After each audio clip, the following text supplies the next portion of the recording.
All right, so let's talk about the two client problem that happens with web components and front end frameworks, for example, React in this case, just simply because it's the most popular.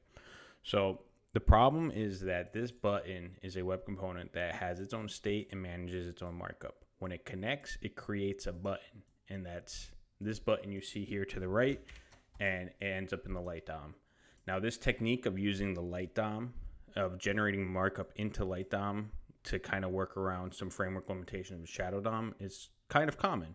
The problem with it is that you end up creating what's called a two client problem where this button and this framework are both trying to manage markup and state at the same time. So every time this set count is called, it's going to regenerate only the markup it sees here. It doesn't know about the connected callback that happens that generates this button. So when I rerun this set count, it's going to clear away this button here when I click, and you can see it happen there.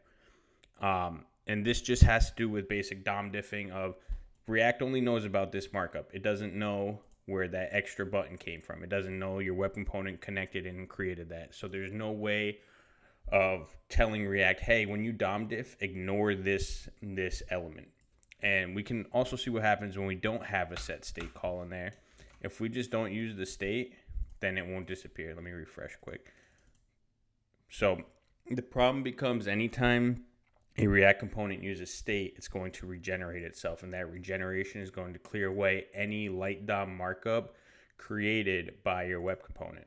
Now with Shadow DOM, we get to avoid that issue because once you use a Shadow DOM, React doesn't know about it, React ignores it, so you have your own life cycle to manage your own things.